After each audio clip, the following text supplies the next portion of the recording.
हिरण्यकश्यप का नाम तो आपने सुना ही होगा, लेकिन क्या आप जानते हैं कि होली का त्योहार इस कहानी से कैसे जुड़ा है?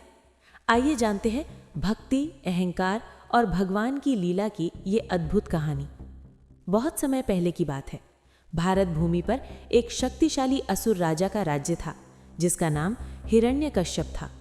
वो अत्यंत बलवान और घमंडी था।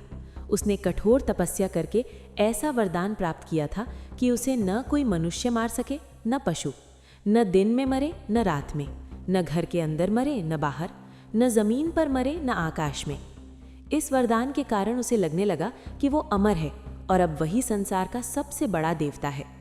हिरण्यकश्यप ने अपने राज्य में घोषणा कर दी कि अब कोई भी भगवान विष्णु की पूजा नहीं करेगा। सभी लोग केवल उसी की पूजा करेंगे। जो कोई भी उसकी आज्ञा नहीं मानेगा, उसे कठोर दंड दिया जाएगा। लेकिन भगवान की लीला देखिए। उसी राजा के घर एक पुत्र जन्मा, जिसका नाम प्रहलाद रखा गया। बचपन से ही प्रहलाद भगवान विष्णु का परम भक्त था।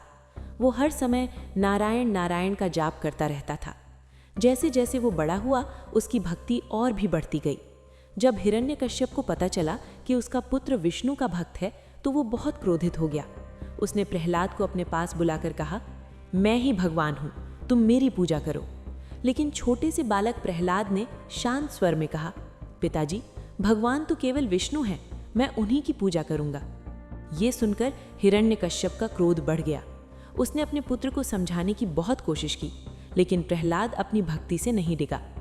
तब हिरण्यकश्यप ने निर्णय लिया कि वो अपने ही पुत्र को मार डालेगा। हिरण्यकश्यप ने प्रहलाद को मारने के लिए अनेक उपाय किए।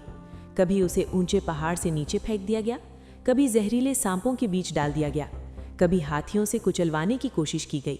लेकिन हर बार भगवान विष्णु ने अपने भक्त की रक्षा की और प्रहलाद को कुछ भी नहीं हुआ। प्रहलाद हमेशा भगवान का नाम जपता रहता था। उसका विश्वास अटूट था। वो जानता था कि भगवान उसे अवश्य बचाएंगे। जब हिरण्यकश्यप की सारी योजनाएं असफल हो गईं, तो उसने अपनी बहन होलिका को बुलाया। पार्ट 2 में जानिए होलिका की पूरी कहानी। आखिर कौन थी होलिका और कैसे उसी की वजह से शुरू हुआ होली का त्योहार। धन्यवाद।